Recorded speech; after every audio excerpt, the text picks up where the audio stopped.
लोकांनी मराठा समाजावर राष्ट्रीय तिथं अन्याय केलेला आहे. त्या विरोधात गेल्या 15 दिवसापासून आम्ही सोलापूरमध्ये मुख्यमंत्री देवेंद्र फडणवीस यांना रक्तानी पत्र तिथं लिहिलेलं आहे. त्या विरोधात आम्ही मुंडन आंदोलन केलेलं आहे.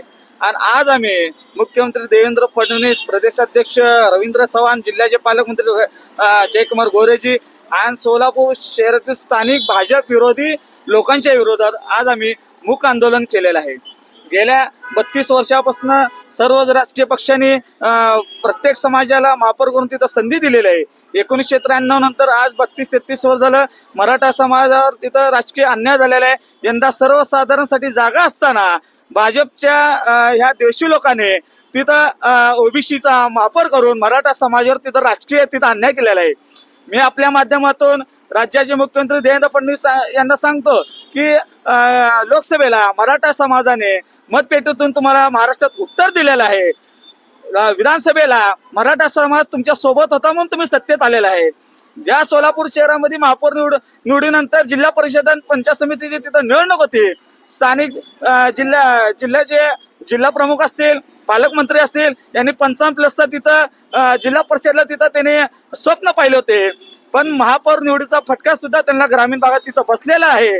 38 जागा तिथं फक्त तिथं आलेल्या आहेत. जे त्यांचं स्वप्न होतं 55+ ते तिथं त्यांचं पूर्ण झालेलं नाही.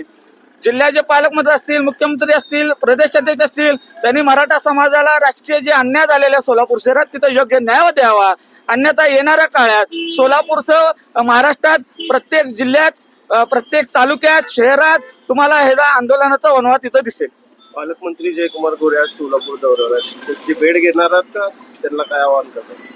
आता गेल्या 15 दिवसापासून जर सर्व सोलापूर शहर जिल्ह्यासहित सर्वांना माहिती आहे की सोलापूरमध्ये आम्ही तिथं सातत्याने आंदोलन करत आहे. जिल्ह्याच्या पालकमंत्र्यांना जर मराठा समाजाबाबतीत प्रेम असतील तर त्यांनी या बाबतीत योग्य निर्णय घेतील. जर आता जे महापौर तुम्ही निवडलेले आहेत, आमची मागणी आहे एक तर विनायक कुंडेल यांनी राजीनामा द्यावा, तिथं मराठा समाजाचा महापौर करावा, किंवा जे जिल्हा परिषदला जे अध्यक्ष आहे तिथं कुणबी मराठा म्हणून 2.5 वर्ष बसवा आणि उर्वरित 2.5 वर्ष महापौर हे मराठा समाजाला पण तिथं द्यावा.